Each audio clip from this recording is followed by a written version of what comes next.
न्याय प्रक्रिया और न्यायपालिका को लेकर सवाल उठ रहे हैं।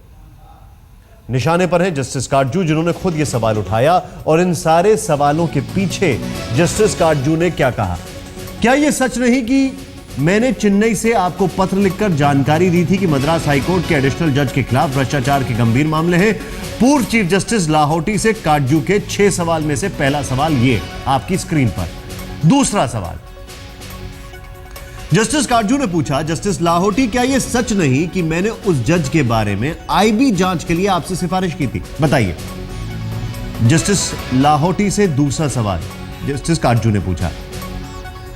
सवाल नंबर 3 और बड़ा महत्वपूर्ण, क्या यह सच नहीं कि आपने खुद मुझे फोन करके बताया था कि आईबी की जांच में मेरे आरोप सही पाए गए हैं? सीधे सीधे पूर्व चीफ जस्टिस लाहौटी से काटजू ने सवाल पूछ लिया है।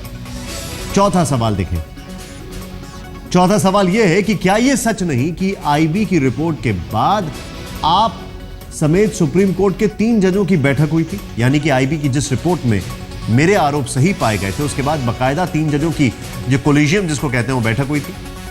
और इसी बैठक में तय हुआ था कि मद्रास हाईकोर्ट के एडिशनल जज को 2 साल का एक्सटेंशन ना दिया जाए। जस्टिस काटजू ने सीधे सीधे अपने फैक्ट्स को आगे बढ़ाते हुए यह सवाल पूछा। सारे सवाल एक दूसरे से जुड़े हुए हैं, इसलिए 5वां सवाल जरा ध्यान से देखें। जस्टिस लाहौटी, क्या यह सच नहीं कि आपने एडिशनल जज को 1 साल के एक्सटेंशन के लिए भारत सरकार को पत्र लिखा? लेकिन जब देखिए चौथा और 5वें सवाल के बीच में जो गैप आ रहा है, यहीं पर है घालमेल और वहीं पर चीजें साफ होती हैं। इन्होंने पहले बोला नहीं, पहले आरोप साबित हुए, सुप्रीम कोर्ट की जो कोलिजियम है उसने बकायदा कहा कि नहीं, और फिर इन्होंने पत्र लिखा एक्सटेंशन के लिए। अब इसकी वजह क्या है? छठा सवाल देखें।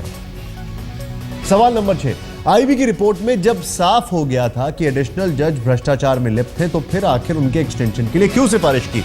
देखिए, जो चौथा सवाल था और 5वां सवाल था, चौथा और 5वें सवाल के बीच में जो एकदम से अलग अलग राय सामने आई। एक जगह कहा गया कि नहीं, उनके ऊपर आरोप सही होते हैं, उनको एक्सटेंशन नहीं मिलना चाहिए।